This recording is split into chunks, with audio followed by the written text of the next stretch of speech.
آئے ہو حضرت علی سے حضور نے مولا کائنات کی جانب دیکھ کر مسکرائے اور سیدہ فاطمہ سے ارشاد فرمایا فاطمہ بیٹے دیکھو وہ جو مٹی کا بنا ہوا پرات رکھا ہوا ہے جسے ہمارے اپنی زبان میں ٹرے کہتے ہیں وہ جو ٹرے رکھا ہوا ہے اسے اٹھا کے لاؤ بڑی اچھی خوشبو آ رہی ہے جب سیدہ گئی اسے اٹھانے کے لیے جب اسے اٹھایا کھانے کی خوشبو آ رہی ہے مولا کائنات نے سیدہ کو بھرپور نگاہوں سے دیکھا اور کہا مجھ سے تو کہا تھا گھر میں کچھ نہیں ہے یہاں کھانا بن رہا ہے سیدہ نے نگاہوں میں جواب دیا علی اللہ کی قسم کچھ بھی نہیں معلوم ہے یہ کھانا کہاں سے آیا مجھے نہیں پتا ہے حضور نے دونوں میاں بیوی کی جانب دیکھا اور ارشاد فرمایا علی و فاطمہ حیران نہ ہو علی جو تو نے مقداد کو 1 درہم دیا تھا اللہ نے اس کے بدلے میں جنت سے بھیجا ہے آج تمہارے گھر والوں کے لیے وہ آقا کیسا جو غلاموں کی حالت سے نہ خبر رہے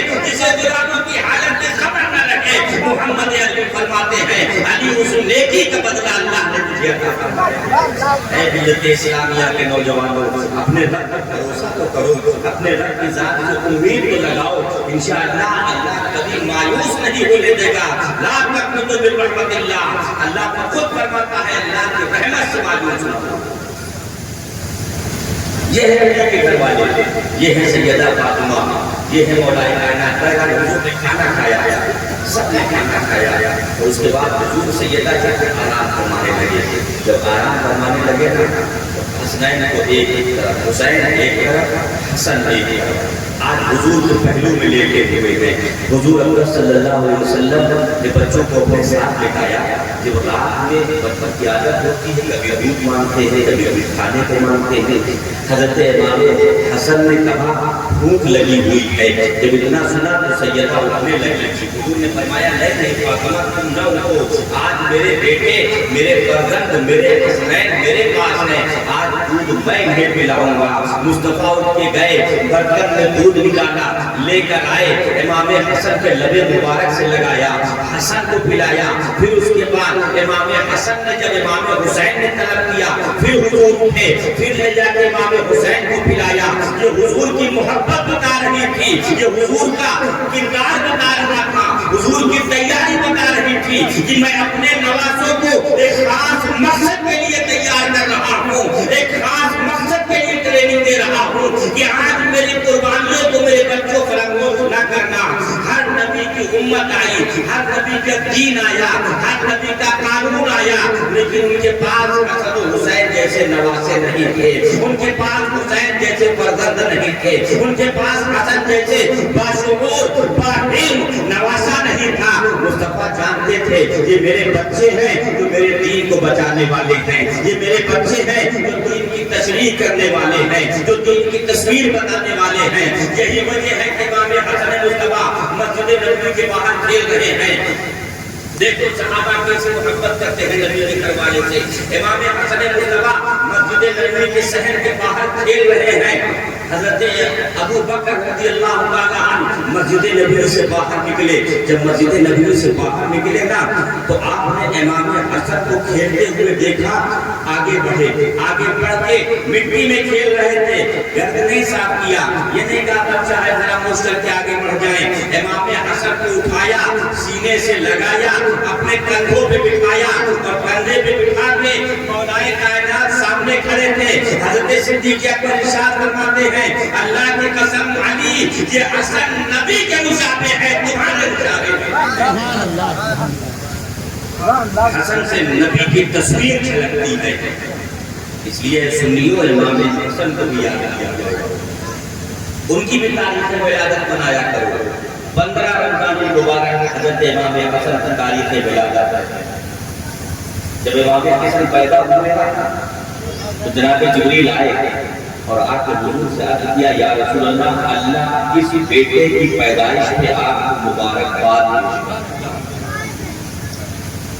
حضور نے عرض کیا کہ ہمارے آدمی بچے کا نام رکھو مولا کائنات عرض کرتے کہ یا رسول اللہ آپ کی موجودگی ہے آپ ہی نام رکھتے ہیں حضور نے فرمایا اس کا نام وہ رکھوں گا تو میرا اللہ کرے گا پھر جبریل آیا نبی کے نواسے ہیں جن کا نام بھی عرش سے آیا پھر جبریل آیا آگے آگے کرتے ہیں یا رسول اللہ، اللہ فرماتا ہے اس کا نام حضرت ہارون کے بڑے بیٹے شبر کے نام پہ رکھا ہے۔ حضور نے فرمایا شبر کے معنی ہے حسن، میں نے اس فرزند کا نام حسن رکھا۔ 6 ماہ مدت خلافت امام حسن نے انجام دیا۔ اتنے بڑے سخی حضرت امام حسن کہ آپ نے 3 بار اپنی آدھی دولت راہ خدا میں دے دی اور 3 بار پوری دولت راہ خدا میں دے دی۔ یہ حضرت امام حسن مصطفیٰ کی سخاوت ہے۔ آپ نے 25 حج پیدل کیے، جبکہ آپ کے ساتھ سواری بھی ہوتی تھی، ساری چیزیں موجود ہوتی تھی، لیکن آپ پیدل جاتے تھے۔ ایک موقع پر ایک شخص تھا بنگال کا رہنے والا، مصر کا رہنے والا، موچی تھا، حضرت امام حسن سے بڑی محبت کرتا تھا۔ وہ ہجرت کر کے کوفہ آ گیا۔ حضرت امام حسن مصطفیٰ کوفہ تشریف لائے، اعلان ہو گیا نواسے رسول اللہ علیہ وسلم۔ چاروں طرف سے لوگ دوڑے تھے۔ جو شخص جس کے پاس اپنے کے ساتھ مطابق تحفے تھے وہ لے کر آتا تھا۔ حضرت امام حسن مصطفیٰ کا وہ چاہنے والا اس نے شرم محسوس کی اور اس کی آنکھوں سے آنسو آنے لگا کہ کاش میرے پاس ہوتا تو میں بھی حسن کو لے جا کر نذرانے دے سکتا۔ حضرت امیر معاویہ نے ملک شام سے حضرت امام حسن کے لیے 40,000 اشرفیاں بھیجی۔ اس کے علاوہ اور ساز و سامان ایک کمشن کا وقت لے کر حضرت امام حسن کے بارگاہ میں موجود تھا۔ اس موچی نے جب سنا اتنے بڑے بڑے تحفے تحائف والے جا رہے ہیں، اس نے کہا میرے پاس کچھ نہیں، میں کیسے جاؤں گا؟ لیکن اگر بیوی کا سلیقہ ہو تو شوہر کو کبھی ناامید نہیں ہوگی۔ اس کی بیوی بڑی سمجھدار ہے۔ اس کی بیوی نے کہا تم مایوس کیوں ہوتے ہو، ابن رسول اللہ ہے، تمہارے پاس جو ہے تم وہ لے کر جاؤ۔ کیا بات کرتی، وہاں پر بڑے بڑے سرمایہ دار لوگ ہوں گے، میں جاؤں گا کیا پیش کروں گا؟ میں موچی آدمی بھی۔ اس نے کہا چمڑا ہے، کہا چمڑا ہے تو اسے پیش کر دوں۔ اس کی بیوی نے کہا تم کو اللہ نے ہنر دیا ہے، تم ایسا کرو لکڑی کی کھڑا ہو تیار ہے، لکڑی کی چپل ہوگی۔ اس نے کہا کہ کیا وہ قبول کریں گے؟ تم تیار کرو، وہ ضرور قبول کریں گے، وہ نبی کے نواسے ہیں، کسی کو مایوس اپنے در سے نہیں لوٹاتے۔ مجھے خط تیار کرتا رہا، نقش و نگار بناتا تھا، اپنے حساب سے اپنا پورا ہنر اس نے چپل کے اندر ڈال دیا اور تیار کر کے وہ حضرت امام حسن کی بارگاہ میں پہنچا۔ جب وہ پہنچا تو اس نے دیکھا کہ